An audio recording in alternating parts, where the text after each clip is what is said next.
It didn't let me put a title in.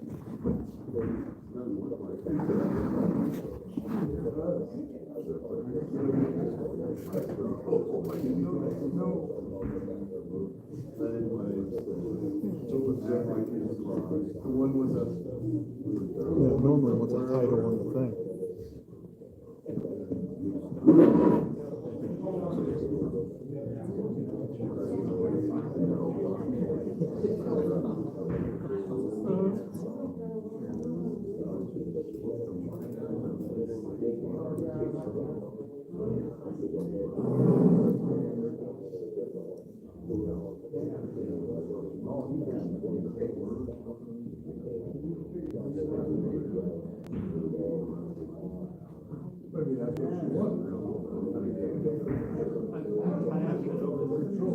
Anyway, I saw that.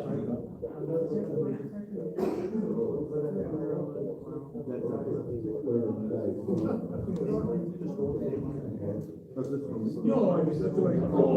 No,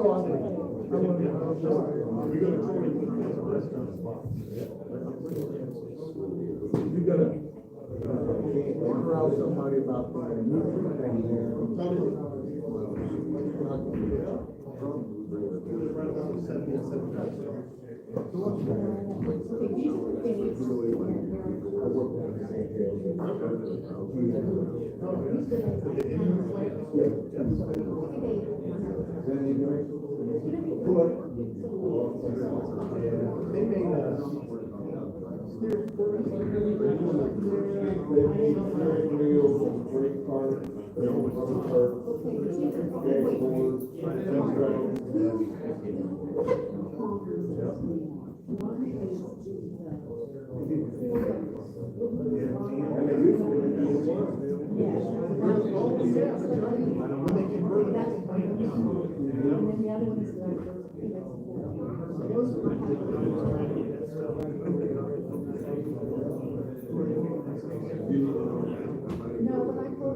Well, it's like the yearly, eating our dogs thing.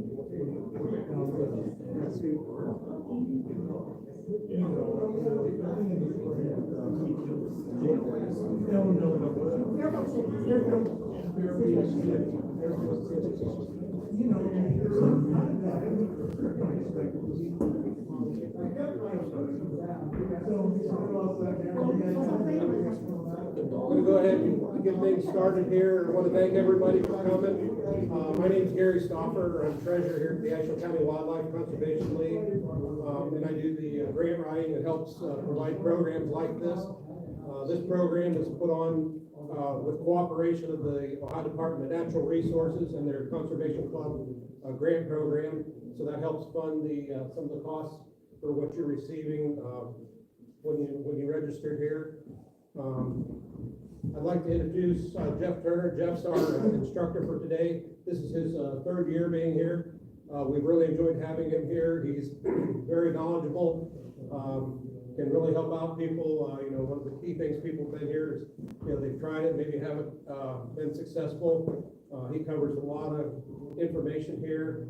One of the things I'd like you to make sure we want to emphasize from the past couple events we've had, please ask your questions as things are going on, because people wait till the end and there's all these good questions and the other people, there's a lot of things they could learn from that. So please share your questions as we're going through. I know Jeff would like to see that, because it just makes a better seminar for everybody if we do it that way. So I'm not going to hold anything up, and Jeff, let's take over. Thank you. Sounds good. Thank you guys for having me. I love doing these. I can talk about coyotes until I'm blue in the face and you all are asleep. So, before I get into myself and what we're going to cover and we'll outline here, I just want to explain. I kind of do these.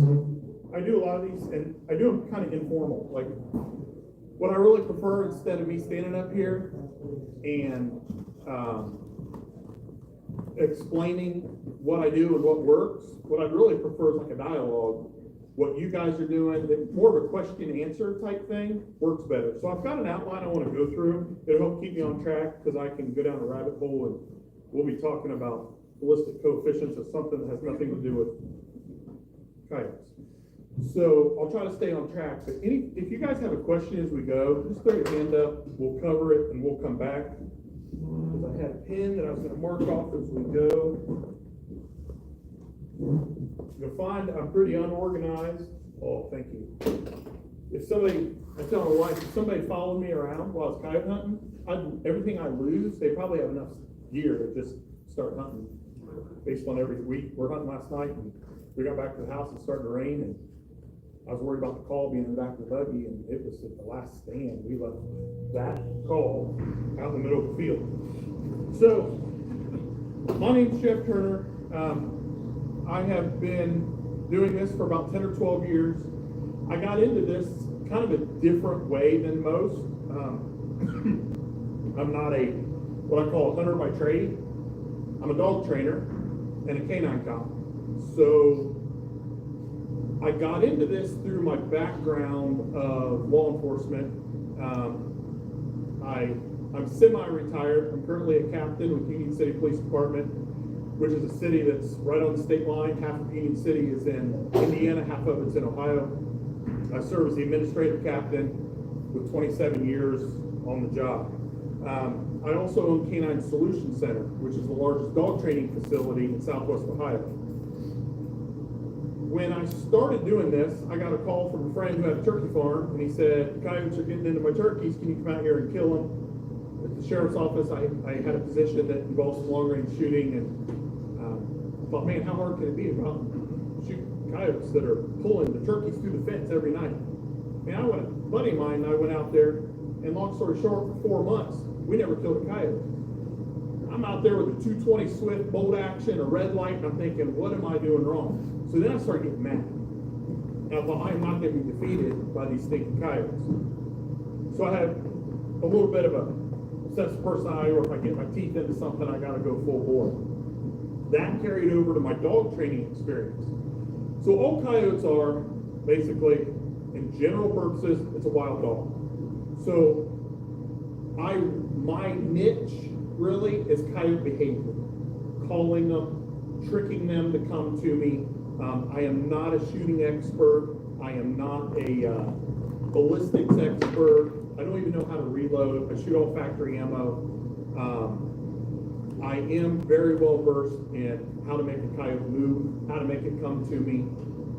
If you watch my videos on Predator Academy, I'm big on stand setup, and that's one of the things I like to relay to you guys. Most people make all their mistakes and bust the stand before they ever turn the call on. So that's what I like to go over is how to, I know this is supposed to be introductory, and I want to go through introductory stuff, and then if we have some more experienced guys in here, we can kind of go down that rabbit hole of the more technical stuff, and everybody kind of benefits from it.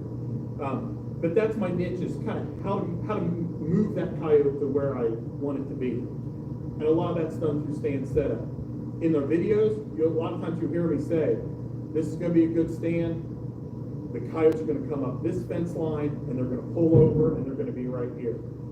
And I'm not trying to sound like I already know what's going to happen, but if you understand coyote movement and you understand stand setup, they'll do what you want them to do. So that's what I want to kind of help you guys with. But 25 years of owning a dog training facility, 27 years of using a dog to find bad guys. I still work a dual-purpose drug tracking dog. I worked the first bloodhound for Ohio's SOFAS, the Southern Ohio Fugitive Apprehension Strength Team. It's a division of the U.S. Marshal's Office, and I worked the first bloodhound that they utilized. In law enforcement, when we track for a bad guy, all we're doing in coyote hunting is flipping the script. So I'm using the dog to find the person. In hunting, all we're doing is trying to avoid us, the person, being found by the dog. So I'm going to get into some stuff with scent cones, how scent moves, stuff like that. It may seem kind of technical, but the gist of all this is you got to play the wind. So if you're playing the wind right, you're going to be successful. If you understand how scent moves, you're going to be a lot more successful. So coyote behavior and habits, we kind of covered, they are a wild dog. So when, a lot of times when I'm out west, and I'm trying to keep stuff specific to Ohio, there's lots of people say, man, out west, this is what works. Well, this ain't out west. Now, a coyote's a coyote. The same coyotes that are in Ohio are pretty much out west, but they act totally different out there. Coyote movement, a lot of it is about pressure. So pressure is what the coyote perceives as danger. So people create pressure, movement creates pressure. We'll talk about educated coyotes. Coyotes have been shot at, somebody missed them. Whatever happened right before that, they perceive as pressure. So here in Ohio, our coyotes are just a lot more pressured than they are out west. This is out in Oklahoma. There ain't nothing out there, including pressure. So out there, we can drive in the buggy, set up, make some noise, and they've never even seen a human before. So on these private ranches, all they see is farm equipment and cows. So they don't even know that a human does anything back. Here, totally different. So the importance of managing coyotes.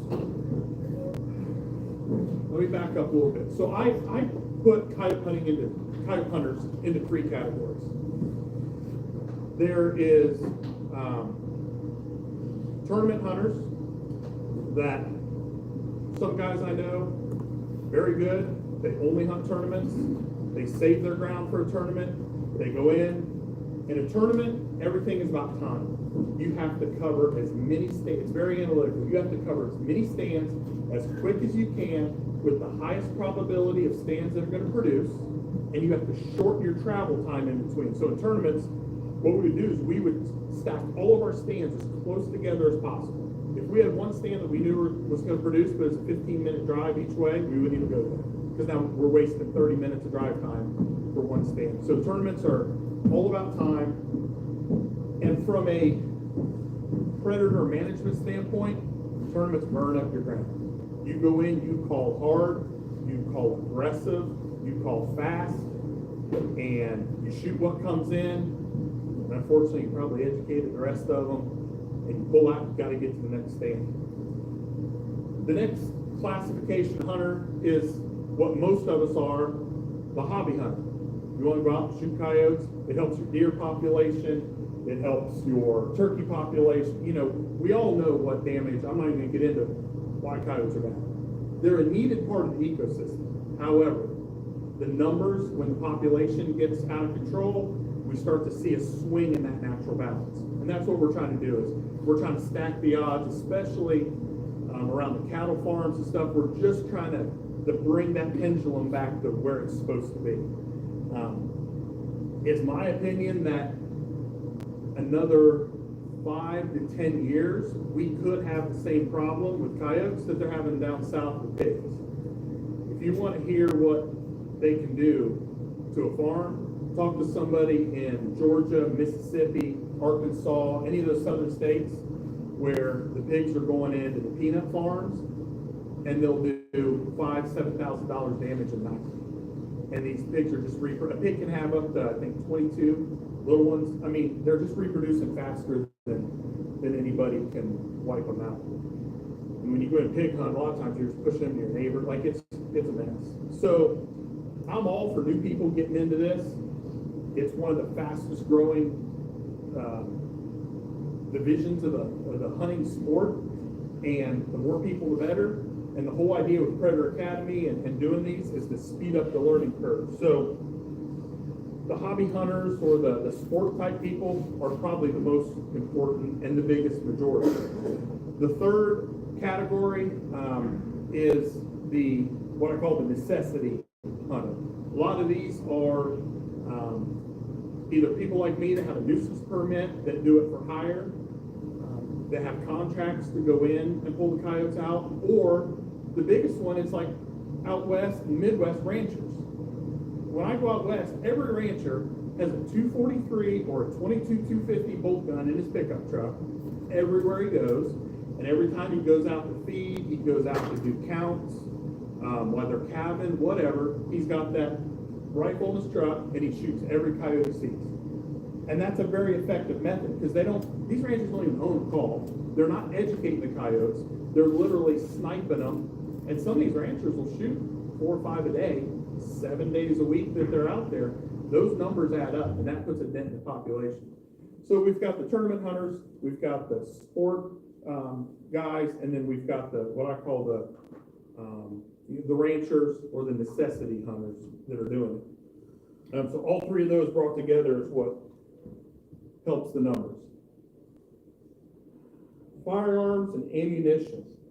This can be a rabbit hole. So if I get off track, reel me back in. One of the biggest things people say is, what gun do I need to predator hunt? So what I want to do with this is break things down to nighttime and daytime. Actually, before we do that, let me go through, is anybody in here never predator hunted, is just interested in getting into it? Raise your hand. Okay. How many people in here hunt and say kill less than 20 a year? Okay. How many people kill 20 to 75? Okay, you're running dogs. All right, so what I want to do is break this into daytime and nighttime. The short answer to what firearms should I use, use what you have. Don't go out and buy some, whatever the trend is. The trend 2 years ago, everybody's, you got to use 6.5 Creedmoor. Then the trend after that was 22 Nosler. And I use a 22 Nosler during daytime because I run gas guns during the day and I run bolt guns at night. And I'll get into why that is later. But now the hot thing is the 22 Creedmoor, and then you can get into these Wildcat rounds that if you reload, you can run a Wildcat round that is the trend. Overall, use what you got. I mean, if you got, I think 6 Creedmoor, which is a 243 bullet, and a 22-250 are the best rounds for predator hunting. Almost everybody's got a 22-250, a 243, something like that. If you're, and none of these, unless you're running like a Wildcat round, factory ammo has become, I think the quality control for it has become so good that most guys aren't even doing load development. I mean, some guys are running load development for a specific reason, for a specific chamber. But I kill 200 dogs a year in Ohio, probably 250, 300 a year out west. So 500 dogs a year, and I'm running factory Hornady 87 grain VMAX, and I have no problems with it whatsoever. Now, I'm no sharpshooter, so maybe somebody with a higher skill level than me needs that load development. I'm only comfortable out to about 400, 450 yards at night. I'm comfortable with 500 yards during the day. Factory rounds work great for me. Now, there's guys out there, you guys are on YouTube, a guy named Chase Hess, his YouTube channel is Daywalker. That dude drops coyotes crazy yardage. But he's a very skilled shooter, and I'm sure he has load development for his specific gun. Overall, use what you got. If you're in thick stuff, shotgunning, it's a lot of fun. I suck at it. A lot of you guys have probably heard of MFK game calls, Tory Cook. So I got a funny story. Don't want to get sidetracked again. I got to go hunt with Tory about 3 years ago. And what a humbling experience. The first thing that was cool is that guy forgot more about coyotes than I'll ever know. Everything he does just revolves around coyotes. And he's got him there at his house that just run wild. I mean, he goes out and feeds them every day. And he just studies them. And the guy is a crazy wealth of knowledge when it comes to coyotes. But I go out there with this primarily nighttime background, primarily, almost exclusively, rifle background, and keeping in mind long-range shooting through law enforcement training, when in law enforcement, everything's about risk analysis, and, you know, that we have so much more that goes into our thought process, obviously, before we shoot a human, than what we have to before we shoot a coyote. But my brain is still wired in that way of long-range shooting and the totality of the circumstances for taking that shot. So I go out there with a shotgun, and he called in coyotes on every stand that we did during the day in this thick stuff with a shotgun. But we went out, the disclaimer is, we went out and scouted those beforehand. So we went out and located, dropped pins on a map till midnight, 1 o'clock every morning. Then 5 a.m., we'd be back in the brush by 5:30 and hitting those same spots in the same order. So we already kind of knew they were there. But what would usually happen is we'd fire up the call, coyotes would come filtering into this really thick stuff. They'd get to 50 yards in the thick brush. I'd see them, they'd see us, and roll out. And half the time I didn't take a shot. Like, I just didn't have that reflex. Guys that are good with a shot, how many people in here shotgun? Okay, so guys that are good, guys, correct me if I'm wrong, like, it's just a reflex. Like, it's like trap shooters, man. You just throw it up and do it. And my brain's not wired that way.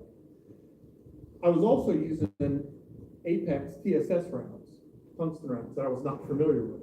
I didn't realize that stuff will mow the forest down, like take down trees.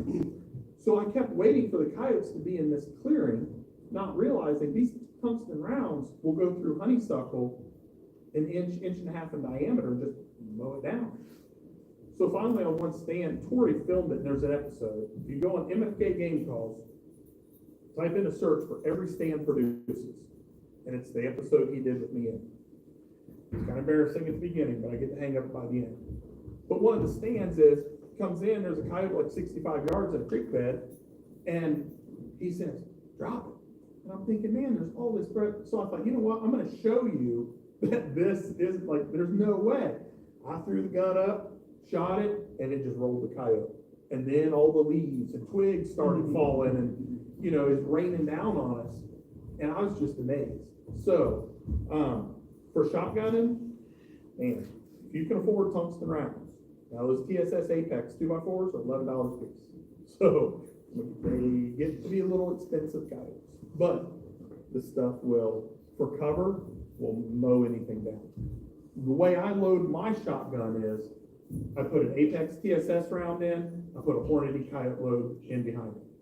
So expensive, cheap, expensive, cheaper. If I only need one round, then I can pop that chambered round out, I'm back up to an Apex round in the front. But I stagger my loads every other one, so my follow-up shot is cheaper. Because I'm too lazy to spin them and the guts are hanging out, whatever you want to go after them. I'd rather just put a second round in them and hope to get a second coyote or something like that. So, basically, use the gun you have. If we get into what rounds are best, we'll be here all day. Like, that's all a matter of opinion. I'm not a fan of 223, and that's only because I just feel like, a 55 grain B-Max is a great bullet. I just feel like there's not enough powder behind it. If you're going to shoot past 200 yards, I feel like there's just not enough energy to drop the coyote. So energy is what causes damage. The transfer of energy, if you want to be exact, is what causes damage to internals. So if you ever see when they shoot like the gel and they see how far the bullet, you see like that wave going through there. So that's that transfer of energy. So not to be gruesome, but when you put a bullet in one of these, rocking their guts and their internals is what kills them. That transfer of energy is what you want. A 223 over 200 yards just doesn't carry a whole lot of that kinetic energy.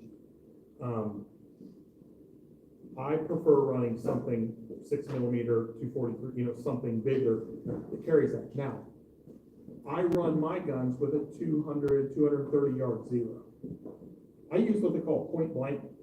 You guys, when you zero to your guns, does anybody use a point blank zero, or do you guys use a definitive distance? It's supposed to be interactive. Like Definitive. Definitive. So you zero like exactly, what, like 150, 200? Okay. So I ran a definitive zero for a long time. I ran a 200 yard zero and everything. Then I discovered, actually, I can't take credit for it. You guys know Branch Owsley down Southern Ohio. Super knowledgeable guy when it comes to ballistics. He introduced me to the Strelok Pro app.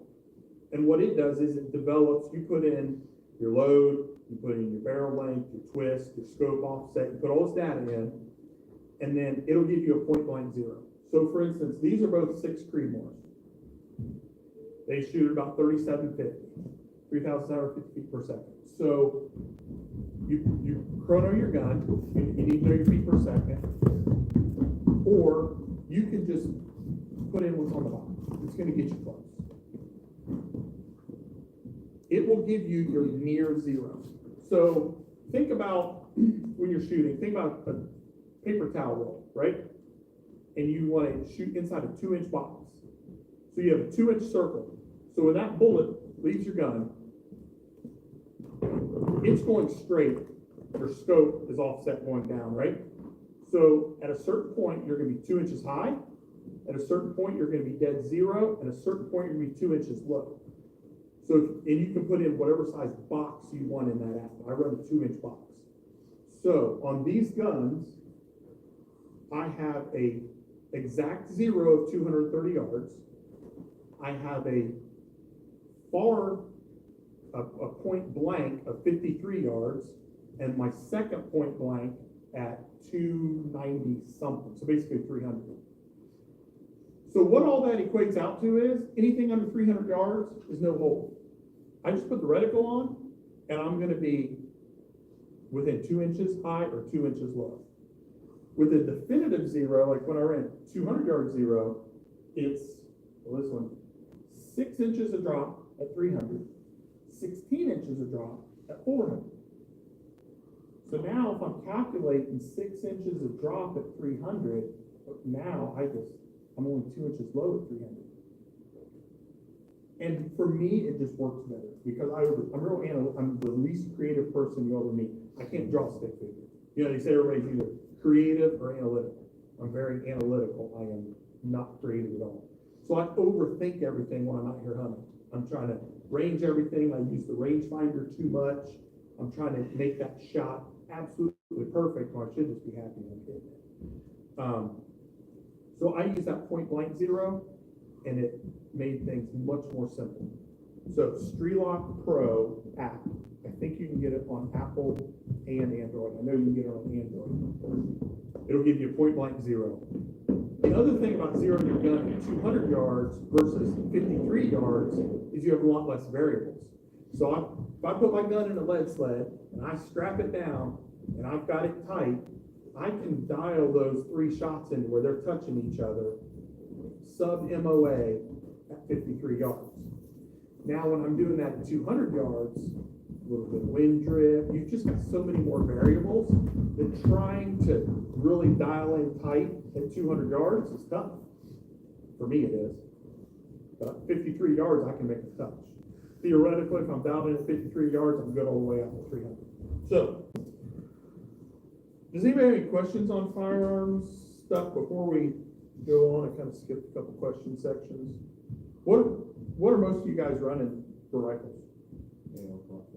Okay, what caliber? 23? 243? Yeah, that's good. What, anybody else? I'm the 223 guy. Okay. And there's nothing wrong with the 223. What range are you taking most of your shots at? Or are you seeing problems over 200? Do you take over 200 yard shots?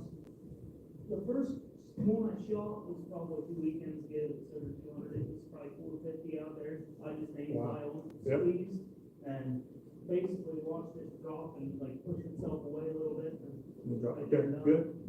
With good shot placement, there is nothing wrong with the 223. If you have good shot placement, my opinion, right behind the shoulder blade, right in that chest cavity, is where you want to tuck that bullet right up in there. Because that kinetic energy, you can rock their guts the most, putting it right there. I just am not a sharpshooter. My wife, Shannon, bless her heart, I gave her a 223 for the first couple of years we hunted, and every coyote she shot got up and ran. We would never recover them. Like, it just, they're tough. If you're taking pokes and stuff, they're tough. What are you guys running for rifle? 2.4. 224 about? Okay. You like it? Yeah. Good. What else? Anybody else run anything unique? I just like to hear kind of what people and their experience are having. What are you guys running? I'm on 2.3. Okay. All right. Probably shouldn't have said 223s weren't the best, huh? All right.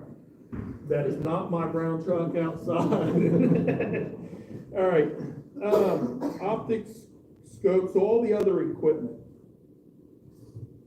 The necessities. Let me back up a little bit. How many of you guys daytime hunt? How many of you guys nighttime hunt? Okay. Out of the nighttime guys, just get an idea, how many are using night vision versus thermal?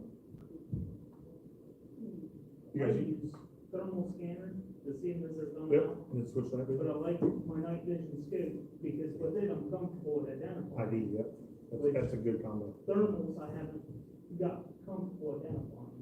That's the thing to remember with thermals is you are interpreting shape. You are, with digital night vision, unless you're running like a Simrad system or something, PBS 30, something on your gun with a light intensifier tube, with digital night vision and thermal, you are looking at a digital screen that is interpreting shape. So all you're seeing is a silhouette. Shooting 400 coyotes a year all across the country, I still question sometimes what I see. Like, you'll start to learn movement. You'll start to learn how domestic dogs move versus coyotes, the head drop. And if we get into kind of some technical stuff, there's some neat stuff that, you know, right before coyotes bust you, they'll almost always do a little bit of a head tilt. So if you've got a really good thermal, you can really see that behavior. You can see it even better with night vision because then it's kind of three-dimensional and it's really neat. I'm kind of more hooked on day hunting now, going out west and day hunting, because it's a totally different, you know, when you hunt 4 or 5 nights a week, 52 weeks out of the year, for 10 years, nighttime. And it's almost like a video game. Like it's, here comes the thing, you ID it, you drop it. Getting to see them in the daylight and the look on their face and like, the ripple effect going through their fur when you shoot them. Like, to me, I'm fascinated by daytime. I don't have access to land around here that has enough saturation at daytime stuff to get 4 or 5 daytime dogs. Go out west, you can get 4 or 5 a day. You can get 8, 10, 12 a night if you push all night. The saturation is totally different than here. So I'm intrigued by daytime stuff just because I want to see it, firsthand. So optics, daytime, whatever scope you have. I ran traditional scopes, 3x12, 4x15 glass for a long time. I just recently switched to an LPVO, and which is like a 1x10 low power variable optic. I run a Razor Gen 3, and I like it a lot better. The reason being is with like a 4.5 time, a good scope, it's easy for the coyote to get in underneath it. And I have trouble, so daytime you can hunt, follow me here because I jump all over the place. Daytime you can hunt off a tripod or with sticks. So I use a Swagger bipod. The thing with a bipod is when you see the coyote with your binoculars, and then it gets close enough, you can kind of see him with your eyes, then you have to transition from your eyes to the scope and you get that magnification difference. It's hard for me, I lose the coyote. A lot of times what will happen is with a high base magnification, that coyote will get underneath your scope, bust you and roll out, and you're just I'm just sitting here doing this the whole time. Like, where'd he go? I'm usually being filmed. A lot of times, I'm fortunate enough to have a camera person who's like, right here, and can point me in the right direction. If you're by yourself, a lot of times in that transition of going from you seeing them to a 4.5 times to 4 times base mag scope, they'll get in underneath your scope, roll out, and you just wondered where they went. So I went to an LPVO. I leave it on like 1.5 times base mag. So basically, when I bring that thing up, it's like a red dot. I leave both eyes open, I see the coyote, I bring the gun to my field of view, and then I take my left hand, and as I'm tracking it, I just put my thumb, I've got a big lever that I added to my zoom, and I just start rolling into where I'm comfortable. So that's something for daytime that if you're having trouble with that transition, I switched to an LPVO and it greatly increased my success. For nighttime stuff, I tell people if the short on night vision and now thermals is you kind of get what you pay for. So when people say, oh, what thermal should I buy? My first thing is, what's your budget?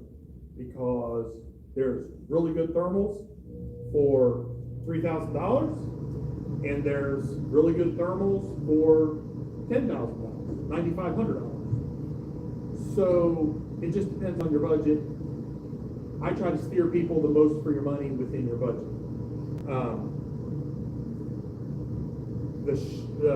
The basics on thermals is, what you want to look at is you have a image sensor, you have a core, and you have base magnification. Those are the 3 things you need to look at on a thermal. The image sensor is how many pixels wide your picture is. So, like 4K TVs, that's 4,000 pixels wide. A 1080 image is 1,080 pixels wide. Your core is kind of like the processor in your computer. That's how fast it processes the image. Then you get into refresh rate and that type of thing. Your base magnification is also important. So I don't want to get into like what manufacturers I prefer, what I like, what I don't like. Like, I'll let everybody kind of draw their own opinion. I've got Envision, Pulsar that I run, Pulsar scanners. This is a new company, Rix, that I'm trying some stuff out for. They're all good. But for instance, there's a manufacturer that says we have a 1280 scope. It's 1,280 pixels wide. It's also a base magnification of 2 or 2.5. I think 2.5. Sounds great and all, except when you look at something, it's tiny because it's a low base mount. Let's say, well, when you zoom in, so if it's if it says 2 times base bag, you go to 4, well now that 1280 image is 640 at 4, right? Now, this scope is like $15,000. Well, this is 640 at 3.5 base mount. Same image. So don't fall for the whole, hey, it's this huge image sensor. Well, when you have a low base bag and you hit zoom once, you're back to the scope that was half the price. You know what I mean? So there's a little bit of ways the numbers that salespeople use, they can make the numbers sound different than what they really are. I mean, numbers are numbers, but don't fall for the biggest is the best or something like that. So with the thermals, you have the image sensor, 384 or 640. Obviously 640 is better. You have the core, 12 micron and 17 micron. 12 micron is better than 17 micron. And then your base mag is just that, your base mag. Your objective lens also, most scopes are 35 millimeter or 50 millimeter. That depends on your field of view. So pig guys are hunting hogs, they almost all run 35 millimeter scopes. They want shorter focal length, because they're only shooting 100 yards, and they want a wide field of view. When you get into 50 millimeter objective, it's a longer focal length, so everything looks bigger, but it's a narrower field of view. Same as a zoom on your camera. So those are things to keep in mind. And when you go to buy a thermal, get with somebody that will walk you through what your hunting style is, where you're hunting, your distances you're shooting, and make them match your options for scopes to your hunting style. Suppressors. How many of you guys hunt suppress? Once you do, and you three back me up on this, once you hunt suppressed, you will never hunt unsuppressed again. I'm to the point, I take people with me all the time to hunt.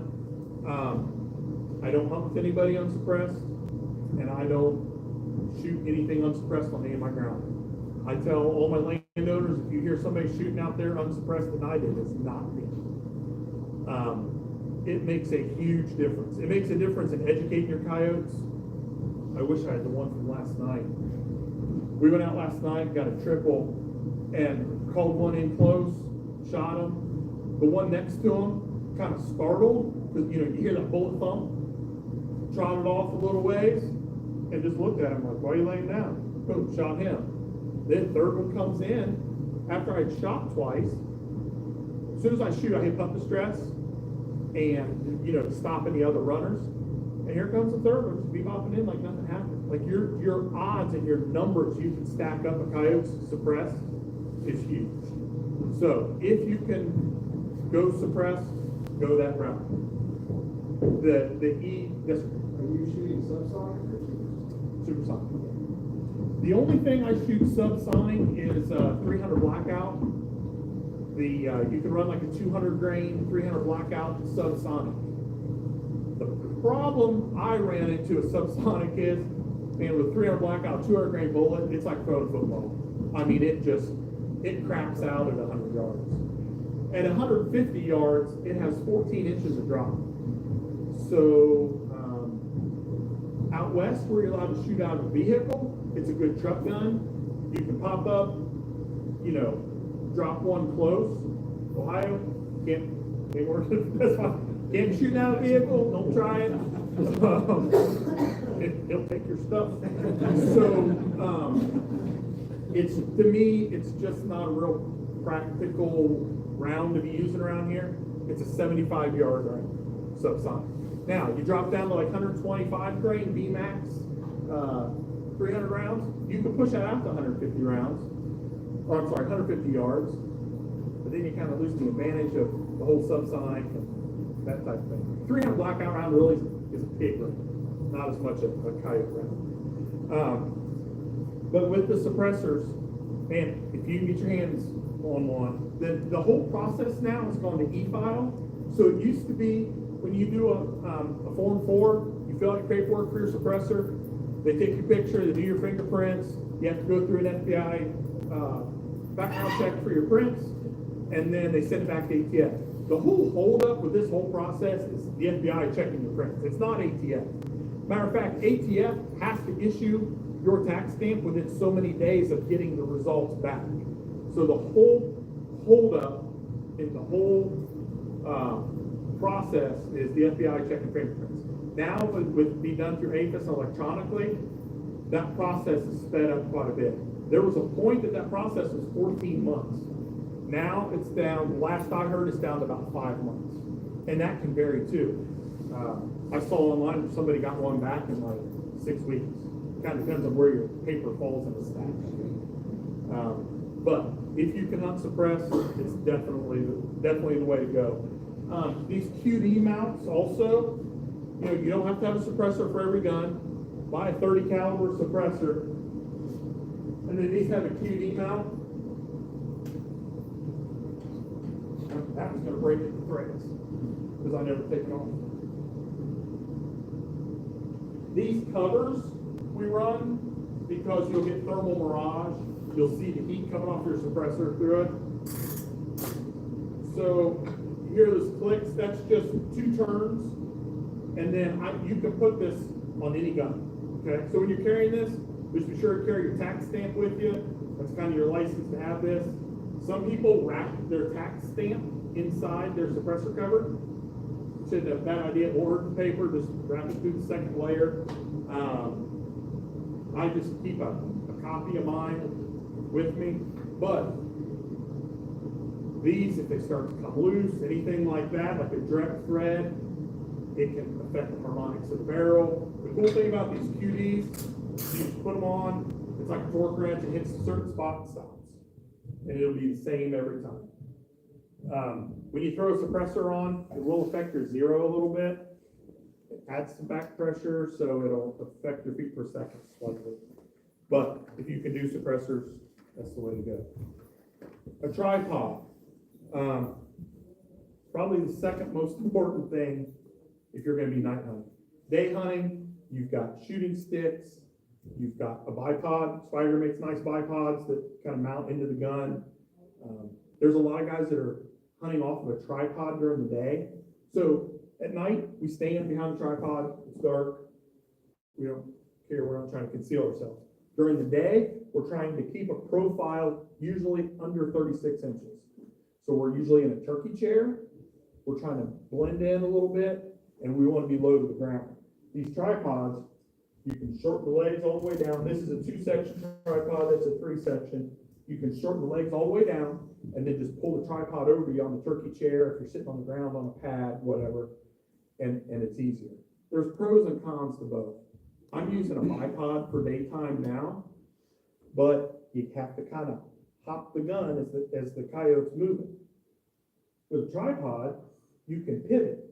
The problem is you can't move the gun. So you got to take your legs and pick the whole tripod up and move it as you're tracking the coyote sideways. So it's kind of whatever you get used to. But if you're going to be nighttime hunting or daytime hunting, just try to get a quality ball head or leveling base. Some people try to use like a photography ball head, and they're not meant to handle the weight, especially these heavier guns. Just this gun, this is a Daniel Defense Delta 5 Pro. Just this gun is 17 pounds. Without any ammo, without an optic, this is a super heavy gun. I like heavy guns. This one I've actually added weight to it to balance it out. So I've added weight to my gun. Most people try to build them light, especially day guns you're carrying in, carbon fiber. My day gun is has a proof research carbon fiber barrel. It's built as light as possible. My nighttime guns, where I'm shooting really far, I want them as heavy as possible. So you need some type of ball head or leveling base. This is a leveling base, has a dish, so it's got a little more points of contact than a ball head. But whatever, just make sure whatever you get is rated for a gun and not a camera. The legs, you can kind of see, so this is kind of a nicer tripod, heavier carbon fiber legs, but it is very sturdy. This has the same ball heads. This is kind of a cheaper tripod. This probably costs a fourth of what that does. And you can kind of see, you see when I move the gun versus here, I mean, I'm touching those the same and you can see the difference. So you're only as stable as the platform underneath your gun. So again, if you can hook up with somebody and go out and try a couple tripods, try a couple of either ball heads or leveling bases before you commit to one. This is a $129 tripod. It's like a $600 tripod. I have killed hundreds of coyotes off this tripod. You don't have to go get the most high-end, most stable. If you know how to load a tripod, you practice on it, you can make this tripod work just fine. There's nothing wrong with it. This is a Slick 700. It's kind of the baseline tripod that everybody uses. You can make this work just fine. I used one of these for like the first 4 years I had it. So again, don't fall for the whole, like the most expensive is the best. You can make this stuff work. Calls, electronic calls, and hand calls. Again, there's three major call manufacturers: Fox Pro, Icotech, and Lucky Duck. They're all, and people, I think calls, maybe tripods, but probably calls are probably the most controversial thing. Sounds, all, like, what call should I run? And they all play a sound. Like, they're not that much different. A lot of them have different features.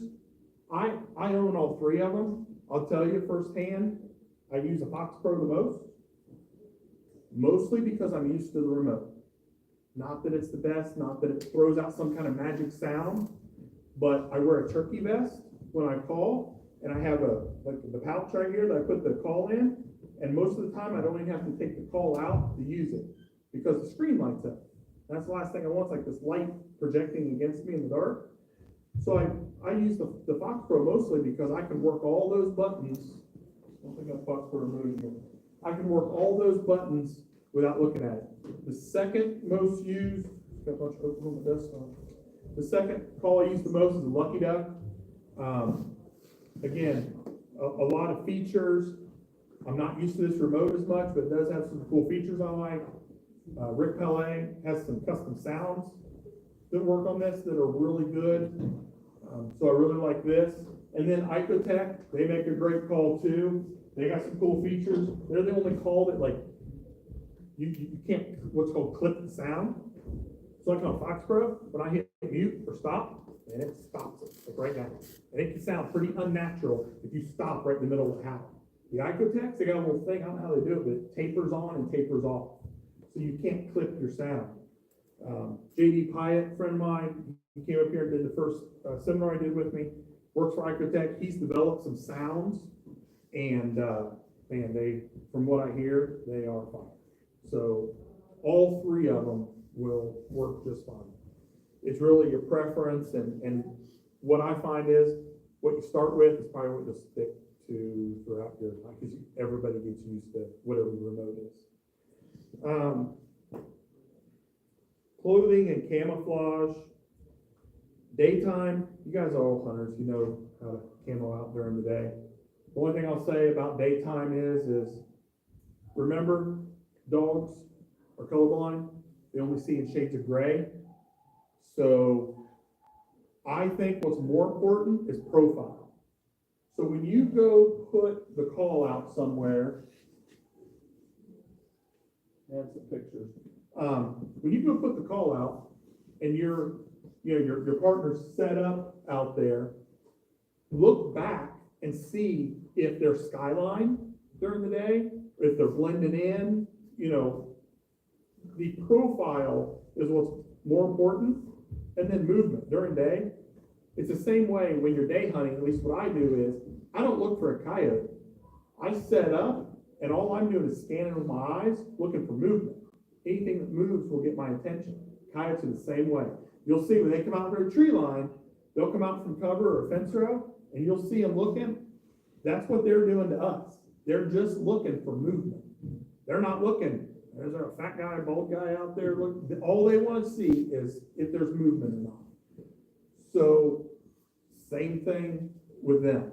But if you can break up your profile, we use, and I'm not big on like looking like a sniper and gillying out, putting the paint on my face or anything like that. But out west, I do use one of these gillies. This is a veil, so I get hot in like a full jacket. All this does is covers my shoulders, and then it has a hood I can throw up over my head. And the reason I like those is, and it looks kind of funny, I mean, it's just your shoulders, the top of your chest, and then you can throw a hood over it. But it breaks up the top of your profile. So if you do have to skyline somewhere, you can kind of get in next to a shrub or something, and then it breaks your profile up with them. How are we doing on time?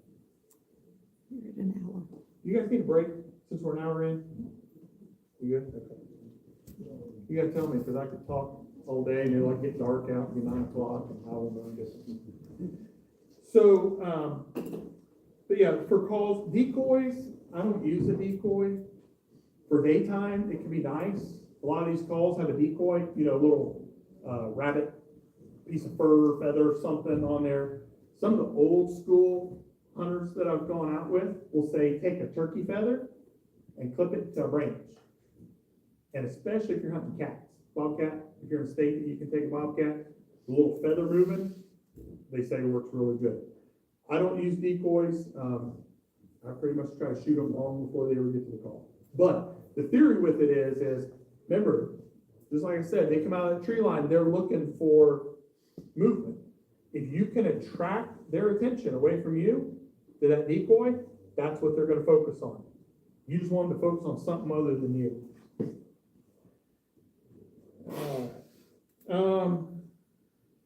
Scouting techniques, map locating. Do you guys use Onyx Hunt? Does anybody use Hunt Stand?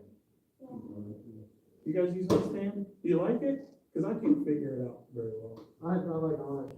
Do you? Okay. Yeah, I like Onyx. I'm sure Hunt Stand's good. I used to track all the coyotes I killed. And trying to be analytical, put, because it logs the weather, when you drop a pin for harvest, man, it logs the moon phase, the weather, the temperature. HuntStand does some cool stuff.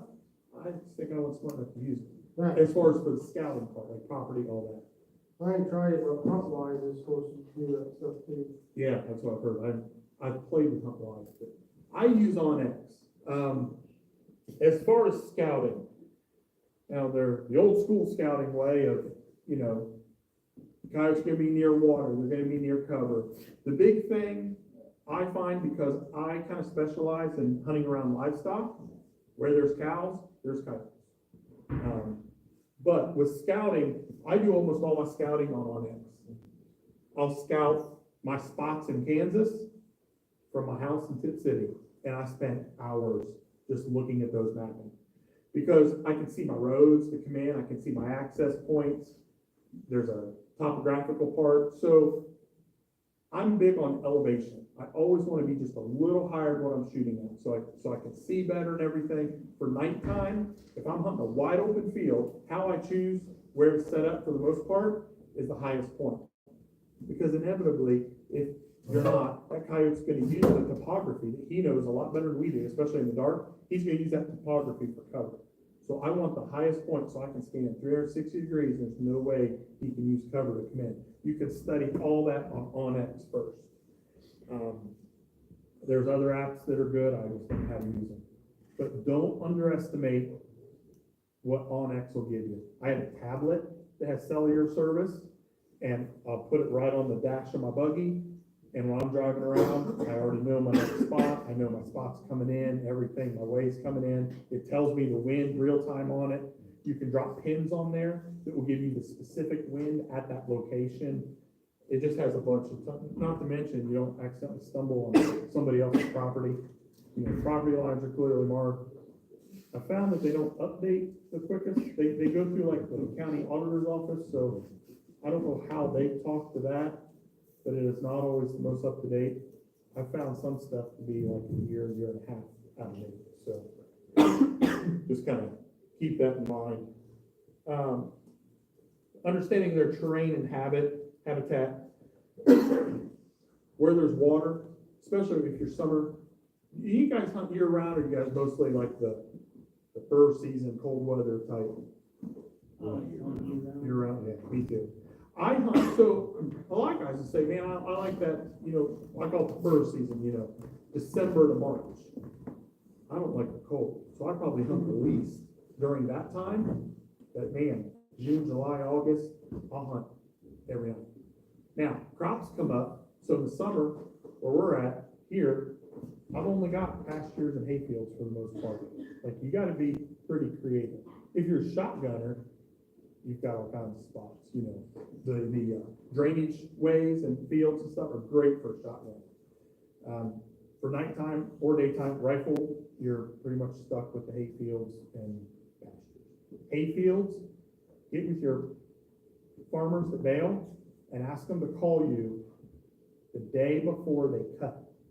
Because the day they cut hay, that night, they're gonna be out there mousing, and you don't have to call.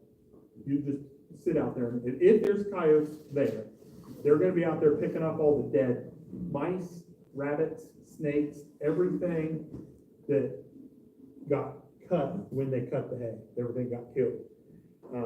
And that's a good way too of not educating them. So when we talk about educating coyotes, they learn if they have a negative aversion. So you ever seen like your pet dog is afraid to, you ever seen a dog is afraid to walk on slick floors or afraid of loud noises or whatever? So that's called an aversion. They are tying that environmental condition to something bad that happened previously. Coyotes are the same way. So if they hear rabbits screaming and then a bullet zinged by their butt and clipped them, what do you think they do the next time they hear a rabbit? Or better yet, you ever get sick on something? Bad food, drink too much, whatever. My thing's Patron. If I smell it, I'll throw up. That's an aversion. So same thing. If they will tie that back to what they associated a negative with. So we don't want to educate coyotes. General rule of thumb, whatever comes in, kill it. That'll kind of carry over if you want to get in an advanced calling of only call in what you can kill. So kind of a funny side story, Shannon and I went to a new spot we had. It was a big woods, nobody had ever hunted it. A lumber company owned it. It was just tall timber trees. I had permission on 3 sides of it. We go out there, we fire up the call, and I'm looking, I'm watching the coyote thing, and Shannon's scanning, and she says, okay, here comes 1, 2, 3, 4, 5, 6. And I'm thinking she's just messing with me. I'm focused on this coyote. She's like, there's like 10 rolling in, and I swing the rifle over, and sure enough, there's like a dozen coyotes. It was like clowns coming out of a circus car. I mean, they just kept pouring out. And I probably could have got 1 or 2 of them, but I would have educated 10. So I didn't shoot anything, turned the call off. They got 200-300 yards out, probably 400 yards from me. Kind of looked around like, that was weird, and filtered back into that woods. I hated to walk away from 12 coyotes. But what I would have done is I would have killed 1 or 2, and I would have educated 10 or 11. So then, and what happened was, I called too loud. So later, I come back in, I call really soft, really subtle, I call 1 or 2 out, I kill them, I leave. Come back a week or 2 later, call real soft, call 2 or 3 out, kill those 2 or 3, and out of that dozen, we end up killing like 15 coyotes out of that block. And I think I only missed, out of all those times it took, I only missed 1. So I only educated 1 out of the 15. So I guess my reason of explaining all that is have a plan of how to kill them without educating the rest. Because once they're educated, man, they're tough.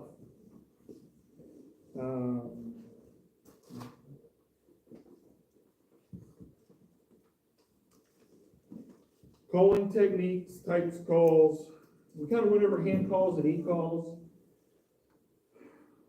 The whole, what sounds to use, man, that's Pandora's box.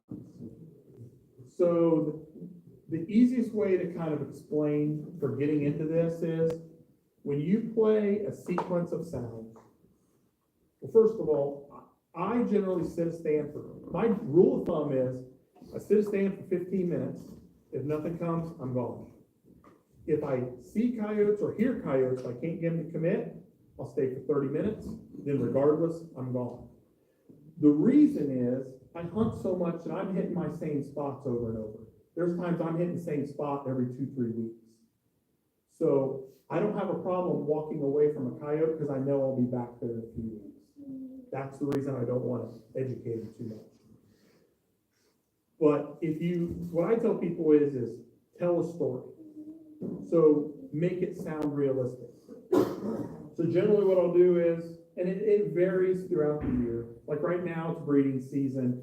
So fights, territorial stuff, all of that is what works. But in general, I tell a story. I start with a lone howl.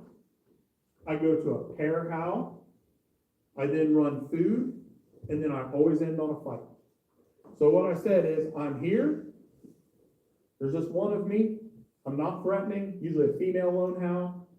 And if they don't come into that, there's a pair here. There's two of us here.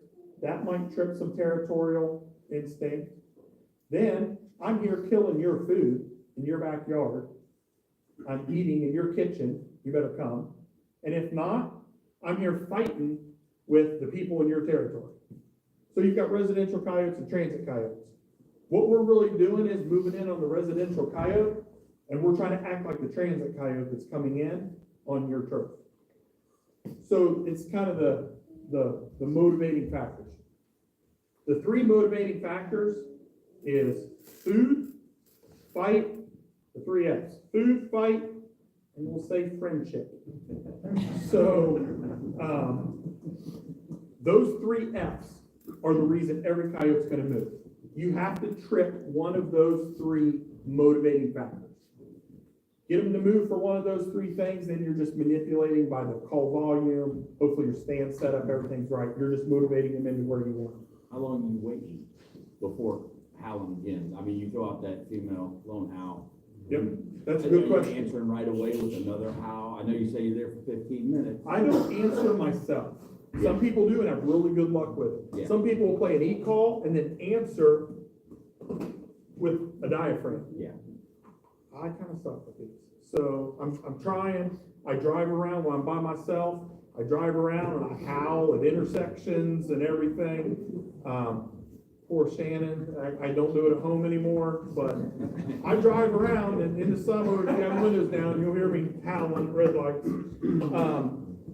But to answer your question, I didn't want to get too advanced, but since you asked, the time I wait between vocalizations is based on travel time. So if I never set up, I try to never set up closer than 200 yards to anything that a coyote can use for cover at night. If my first point of cover is 800 yards away, I'll howl once, and then how long would it take a coyote to discover that or move to within viewing distance for 800 yards? If it's 200 yards away, I'll howl once, wait a minute. Because if he was there, he's gonna come, right? Only 200 yards, like he can cover that in 30 seconds. Out west, where it's wide open, or around here where you've just got big, huge fields, I would wait longer. If you're in a tighter area, you're not gonna have to wait as long. The other thing is how loud you're calling. I call considerably softer and more subtle than most. Because I wanna, again, I overthink things, but kind of like your odor, you wanna know how far it goes. Think of odor like smoke, and you have a scent cone. You have the same thing with sound. So you're projecting a sound in a cone, right? So if this is a field, and I know the coyotes are gonna come from that coffee maker, we're gonna jump stand setup real quick, and then I'll come back to calling. In stand setup, I know the coyotes are gonna come from that coffee maker. This is probably not the best setup, is to call them straight to the call, and I'm in the view right past the call. So the coyotes are gonna come from here, I wanna shoot them here. So where am I gonna put my call? I'm gonna put it to the arena I wanna pull them to, and then I'm gonna angle that call to where I wanna draw. Imagine that sound being like a slice of pie, right? So where you put the call creates your shooting zone, and then the way you point the call creates your sound pattern, okay? So think of both of those things. If you know this is your area, always stagger your call. You never want to be behind the call when the coyotes are coming in, because they're gonna visually be looking where their ears are telling them. Not to get more sidetracked, but before I forget. Another important thing to think is like, so like with police dogs, drug dogs, we want to teach them, don't use your eyes, don't use your ears, only use your nose. All the data you analyze, drug dog, bomb dog, whatever, is use your nose. With coyotes, we don't want them to use their nose. We don't want them to use their eyes. We want them to use their ears, right? So when we get into advanced stand setup, and I've got some videos on Predator Academy about it if you want to go down that rabbit hole. When you get into advanced stand setup, we create where the coyote comes in. So we want them to only use their ears. So there's a whole dilemma on, do I shut the call off when the coyote's coming in or not? So I generally don't. Because, all right, I'm Wile E. Coyote. I'm coming in. I hear a rabbit. I don't need to use my eyes. I don't need to use my nose. There's a rabbit squealing 200 yards out. I'm going there, right? But as soon as I start coming in, I get 100 yards away. The rabbit just went silent. You'll see that coyote check up. Now, what's he doing? What he's doing is his ears failed him. So now he's going to start using his nose, and he's going to start using his eyes. Well, I definitely don't want him to start using his eyes, because I'm over here with a call with a bright light on it, and I'm standing behind a scope, which is called the flashlight effect. When we stand behind it, that scope is lighting up your face. And if it's dark out, they will see that, like you're out there shining a flashlight around for them. So I don't want them to use their eyes, and I sure as heck don't want them to use their nose. Because when that call goes off, first thing they're gonna do is go downwind and wind check you, because they don't trust coming in. So we want them to use their ears. We're creating source and destination. We know the source, right? We know the coyotes are probably over here. We create the destination. So when you get into stand setup, make that destination where you want it to be. That's how I kind of say, like, I'm going to put a coyote right here. Well, I can confidently say I'm going to put that coyote there because I set it all up for that to happen, and it really can't happen any other way. Well, it could. They can do weird stuff. But 9 times out of 10, they're going to come right to what works. Yes, ma'am.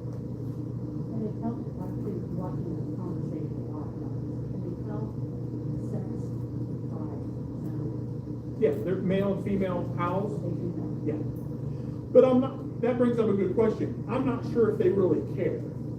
So a lot of people will say, we'll only use female howls because they're less threatening. We can overcomplicate this. Remember the 3 F's.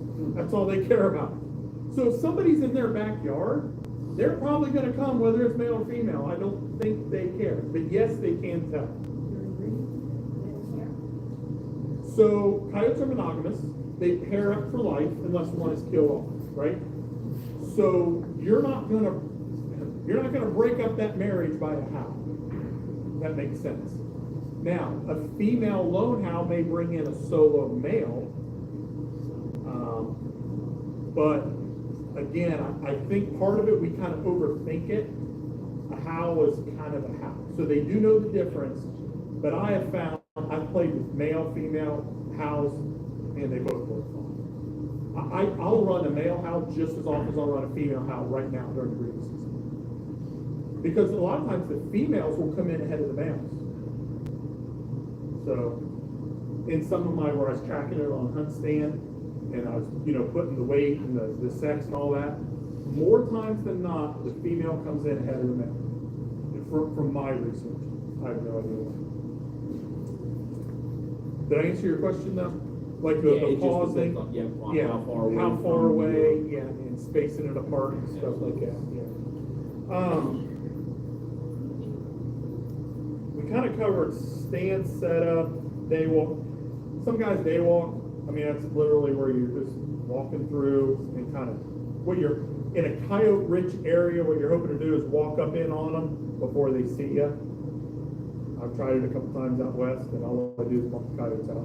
I see coyotes, and they're running away from me when I see them. I'm just too loud or big or something. They see the sun shining off my head. I don't know what caused it. I never had any luck with that. Preserving hide and fur. So I have a podcast, Predator Radio. I did an episode with Travis Miller, real well-known taxidermist down in Southwest Ohio. And if you want to know the kind of the details, look up Predator Radio. And there's a whole episode on how to preserve your fur. Basically, keep it dry. Get it in a bag, seal it up, throw it in the freezer so you can get the taxidermist. The biggest thing that kind of degrades the hair falling out is moisture. So any excess blood, anything like that, try to take and wipe it off the fur before you get to the taxidermist. They're going to skin it, clean it out, send it to be tanned before they, do their thing. So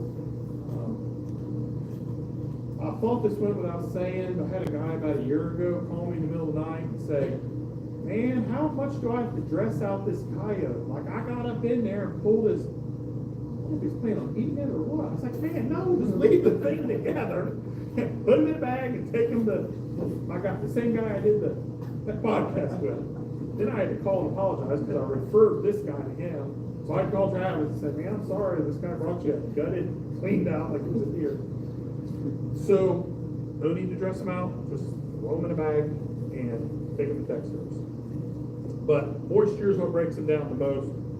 Try to get them dry, cool down as quick as possible. Decay, decomposition starts as soon as you shoot. As soon as you break that bag in the abdominal cavity where their intestines are, all that bile that comes out immediately starts decomposition. So get them frozen as quick as you can. Throw them in a freezer. Hope you have a chest freezer. If not, throw them in with frozen pizza, something. Get them frozen as quick as possible. I put a thing here real quick, disposals of the carcass. Part of this with predator hunting getting more and more popular is we don't want anything that sheds negative light on the sport. One of the things that sheds negative light is a guy that stops at a stop sign at the intersection and throws 15 coyotes out next to the stop sign and drives off. Well, then the tree huggers and PETA and liberals and whatever else come along and, oh my God, there's a pile of dead coyotes. Like, it just doesn't look good. I think it's technically against the law. Green jeans lead? Okay. So I think you have to burn, bury, what is it? Burn, bury, or something. There's three. Shoot, shovel, and shut up. Yeah, that's when you shoot the wrong thing. Burn, bury, or something. But you, like, take to the incinerator. Technically, carcass pits around here are illegal. Like, they have to be properly disposed of. Just have, if you hunt a lot, have a pit, and when you throw a couple coyotes in it, kick some dirt over, you're good to go. There's a whole dilemma on will coyotes eat other dead coyotes? I don't know. Does anybody here have a bunch of dead coyotes? Yeah, we got a farm that we hunt on that they said that we just dropped it off their compost pile. Does Let them anything know, ever chew on them? and they'll just compost in their pile. Okay. So So I've got some pig farms that have a carcass pile, and what they do is they order turkey crap, and turkey crap will quickly decompose anything. So I throw them in with that. The pit that I have that I throw them in, I've never seen anything touch a coyote. Those things 6 months later, it's like a bag of skin. But other people said they've had a carcass pile of coyotes and they shoot other coyotes off of it. I don't know, I've never seen it. Well, see, I know a guy that's got, he threw all his deer seed in a big pile, and then threw a coyote right on the pile. Yep. You can see where they come in, they're eating on the deer, never once touched that coyote. Sounds weird to me. I don't think they'll. I'm not saying the people that have shot a coyote that's eating on another coyote are lying. I've just never seen it. And I have to, like, being a dog trainer by trade, like, I have to understand the theory of why the animal does what it does. I I've mean, never if they seen get it. hungry enough, maybe. Yeah, and that brings up a whole thing on, you know, like, is there coy dogs, is there crossbreed, like, so to dispel the myth, there is coy dogs. A coyote can breed with a domestic dog, but there has to be a very specific, basically, there has to be no other coyotes around. A coyote will not, generally choose, so they mate for life, remember they're monogamous, so for the biological system to set up right for them to probably do that is pretty rare. But it happens. There's lots of domestic dog, coyote mixes running around. That's how you end up with these 50, 55, 60-pound dogs. Coyotes are, you know, the different color. I mean, there's color phase coyotes. Then there's ones that look like a German Shepherd Husky mix.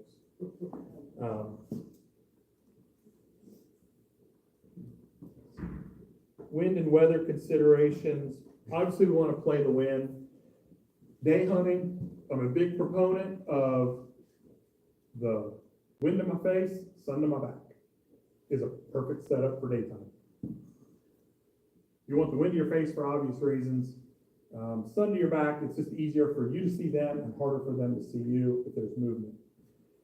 At nighttime, a lot of your stands, and I love talking about stand setup, and I can go on that forever, but a lot of your stands are gonna kind of depend how you set up on the wind, but also how the topography is. I prefer to hunt a crosswind. The reason being is, if anything is suspicious, or I'm dealing with educated coyotes, a lot of times I get a call like, hey, can you come pull these coyotes out? We're gonna get off calling a little bit, kind of go back to ethics. The first thing I'll ask is anybody calling the property? If they say yes, I'm not doing it. I don't hunt, and not to sound arrogant, I don't hunt where anybody else hunts. All that does is screws both hunters.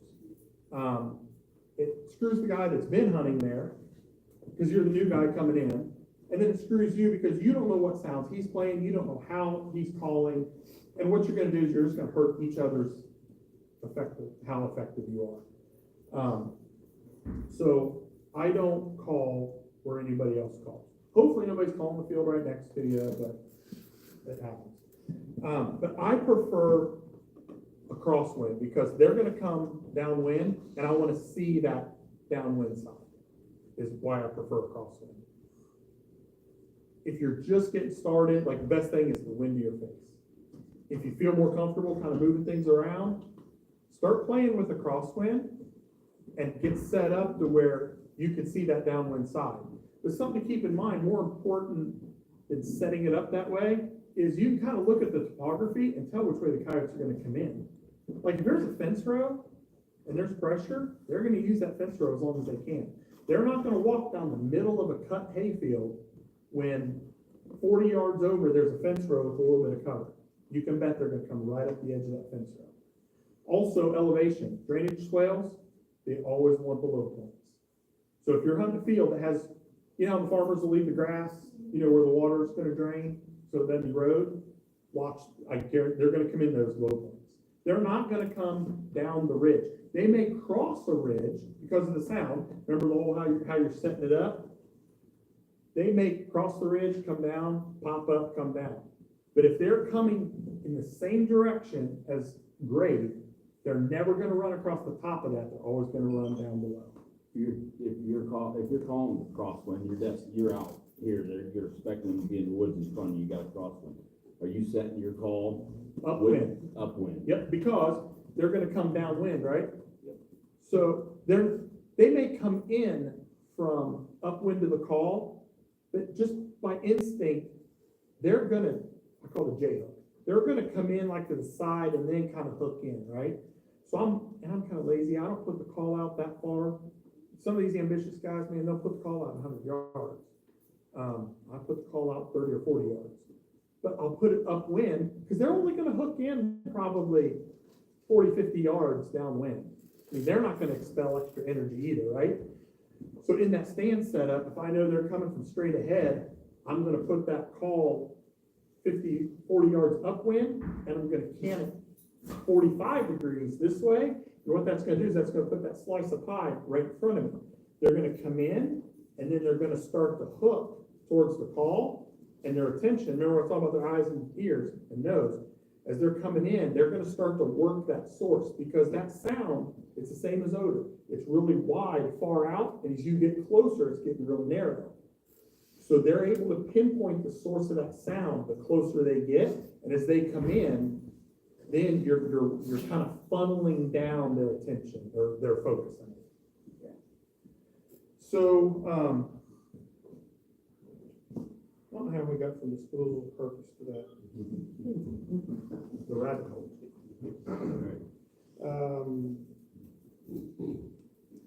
And then, that's about it, because I've talked a lot. What I'd like to do, just questions and answers. I mean, the last couple times I've done this, all the good questions are afterwards. I'd really like to ask the questions in front of everybody, so everybody can kind of hear the answer. Yes, sir. I'm more of a, I guess now, a necessity hunter. We've got a cabin, we've owned a cabin over in Central PA, and we have a serious coyote issue. I mean, middle of the day, middle of the afternoon, seeing 50, 60 yards away from you, pairs, right, middle of the day, and getting a lot of activity during the day, a lot of calling from multiple directions. So if you've got activity during the day, I would assume that you could probably hunt them during the day, right? If you're hearing them, seeing them. But if you're at night, only at night, then you probably need to only hunt them at night. If the activity. So everything kind of comes back to pressure. Yeah. So There's no pressure. you have an environment that they are perceiving as very low pressure. Yeah, There's very no low pressure. pressure. People aren't shooting at them probably, there's not a lot of Minimal calls, number. whatever. So how I would address that from a predator management standpoint is I would snipe as many as you can. Meaning, don't Just start with a call. Yep. Yeah, yeah. When the opportunity comes up, you see that pair, have two shooter or something where you can kill both at the same time. And I would run that for 2-3 weeks until you're depleting what you naturally see during the day. Yeah.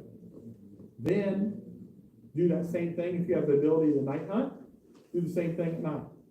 And you would be amazed, I've called coyotes in 150 yards with just a lip kiss. Yeah, we're gonna have to be more strategic, because it's not like Oklahoma or here in Ohio where you have a long, you can have a long field of view, right? We have a meadow that runs across the middle of the property, but the vast majority is very short. You're talking 50, 60, 70 yards.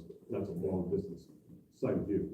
But, That's gonna be. so we're gonna have to be more strategic in the way we do it, but the activity level's been out of control, because it is that area, very, very little population, with a couple people. A couple, probably 50, 60 square miles, like 10 people in population that live there, but, the activity, we've noticed also the turkey, when we first bought up there was turkey everywhere, and now the past couple of years, we've noticed a serious decline in turkey and grouse.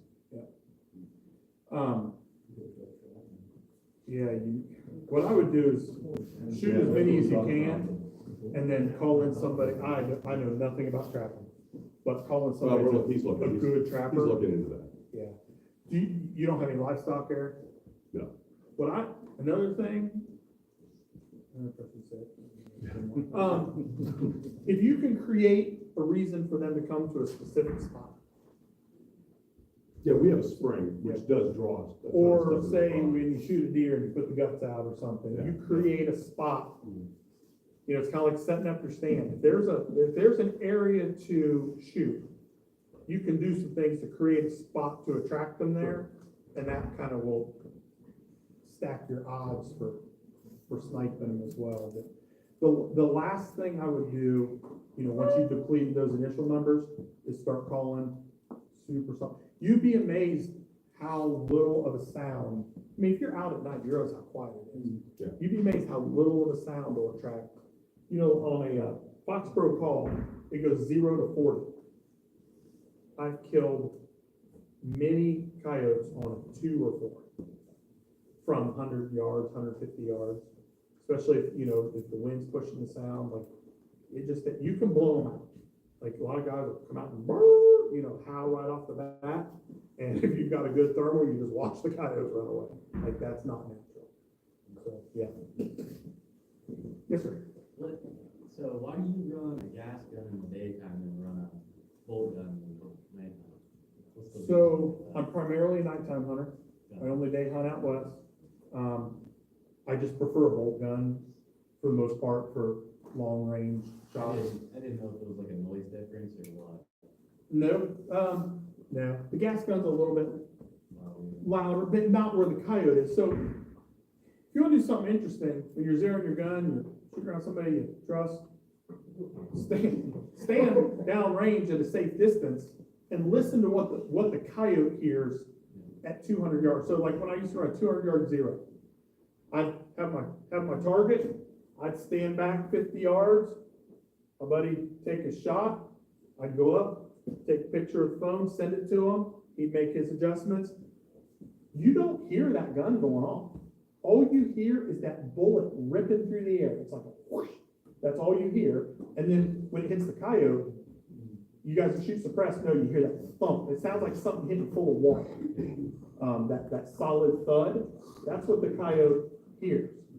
So, and this kind of, we get sidetracked again. Say you have two coyotes coming in, they're both within shooting distance. Which one do you shoot first?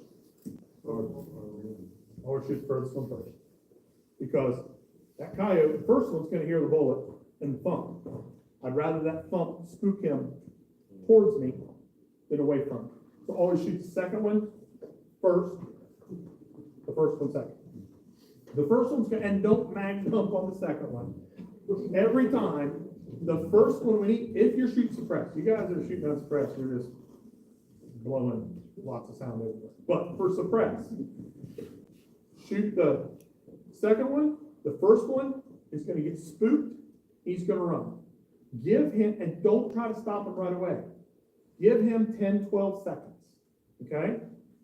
Bark, turn pup distress on, something. I usually just bark. Just, and they'll turn and stop for just a second. You have about 1 second to shoot them. But don't, and the other cool thing is when they're running away, when they turn to look, they're gonna turn generally 90 degrees. They're gonna look sideways, there's your profile shot, be ready to take it. So don't go mag dumping on them, just know that second one's gonna run off a little bit, you're gonna bark stop him when he does, he's probably gonna turn sideways, have your ducks in a row and take that shot and drop them down. Yep. Usually when they turn, do they turn to the right or they turn to the left 90% of the time? Man, I'm analytical. I'm not that analytical. I don't know. If they have a preferable.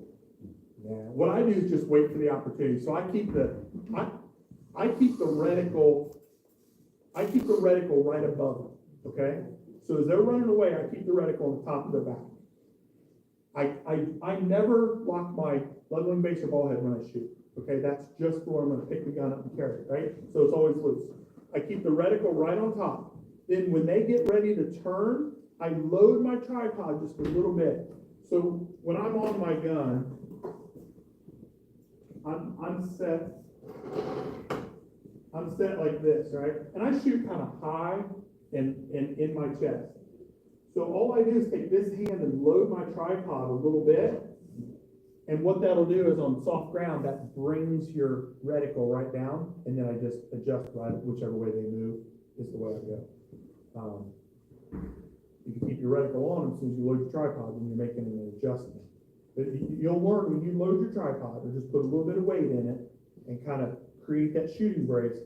Remember, your hand and your cheek should create your weld, and then it should just sit on your chest. I used to always kind of put it in my shoulder pocket, and then I started taking some shooting lessons, and they show you this is how much your shoulder moves. Put it right here on your chest. This doesn't move at all. So once I started getting that shooting position, I was way more stable.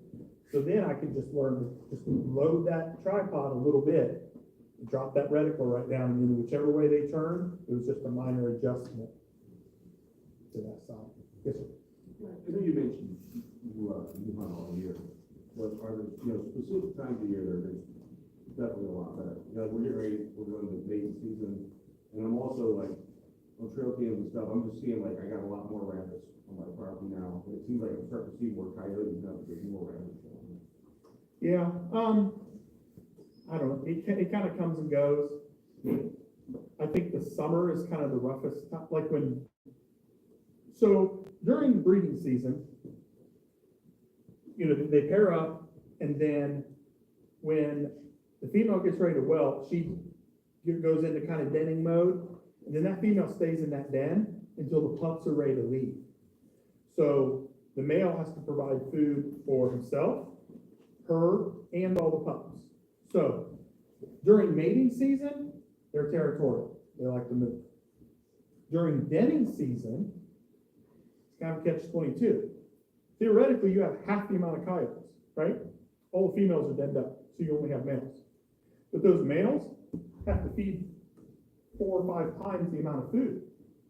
So food works great during denning season because they're running, they're doing grocery runs 3 times a night. Like they gotta go kill, take it back, kill, take it back. So that's a good time. So breeding season peaks February 15th. It's a 59-day gestational period, same as a domestic dog. So they're gonna start dropping roughly April 15th. Now, keep in mind though, that can go 6 to 8 weeks to the front, or the 6 weeks to the back. I mean, there's people that catch coyotes mating like the week between Christmas and New Year's. So it could be any time. I mean, theoretically, pups could be dropping here in the next 2-3 weeks if it's a super early breeding. Which brings up another good point. Another good time is I call it dumb pup time. Like when crops first come off, October, you've got all those pups out there that are 20 pounds or so, 25 pounds, and they've never heard a call, they've never been shot at, and the whole family comes running in when you go out there and play ZZ Top, and they all come running in. Like that's pretty fun time too. So they can do two litters of pups a year? No, just one. Just one, just Yep, one? Yep. But Valentine's Day is the hot spot. That's about it. So that kind of plays into the question I was gonna ask. I hear and see a lot of videos, guys running just a distress, whether it's rabbit or fawn. Is there any suggestion on that end? And the best thing is you just have to try and see what works. I try to, being a dog trainer and behaviors, I try to look at it from the coyote standpoint. You have to flip their trigger. Okay, something has to motivate them to move. So I'm not gonna say that only running food is bad. A lot of times I'll open a stand with just, if it's a tight area, if I can't get 200 yards away from something, I'll run like Nutty Nuthatch or something real low, just for like 30 seconds. Because there could be one laying 50 yards out and it just stands up. You know how many times I've gone to a cut cornfield, set up, started playing my call, and a coyote stretches, he's been sleeping, and he was 40 yards from where I put the call. So, there's nothing wrong with running food, but when food doesn't work, there's 2 more F's that you want to try to trip their trigger on and motivate them to move. You know, if you're hunting around a plentiful food source, a carcass pile, if you're hunting around anything where there's plenty of food, or it's late in the night, I'm convinced that, people say when the coyotes move, they're like a domestic dog, they need to eat once a day. Coyotes may eat early, they may eat late, I don't know weather trends, barometric pressure. I look at it pretty simplistic, they gotta eat every night. And if you have a really bad night, like real high winds or heavy rain, they won't move in that. Those 2 things, they will hold up. If you have a solid night of high winds or a solid night of heavy rain, hunt that next night because they're going to be hungry. They probably, if they're in a pressured area where they can't move during the day, it's been 2 days since they've ate. I'm not too experienced in the coyote hunting world. I'm starting to get into it more. We played with, I got an electronic call. We played with it a little bit. Haven't had much success. Most of it's been, if we did see one top the ridge, moving down towards the Mississippi. We didn't even have a chance to bring them down. That's why I was kind of curious, because we'll start jumping from call to call, trying to find something. We're spending too much time here anyway. I don't know if you can you can overcall a stand, but I'm not sure you can spend too much time. The first thing I would consider is there coyotes there? Can't kill them if they're not there. So if you're seeing them, the next thing is, are they hearing the call? And make sure they're not winning it. When you get into that whole, and I'm not real well versed in hunting like Southern Ohio or, terrain, but when you get into rolling hills and stuff, your odor can do some weird stuff. I always go for elevation.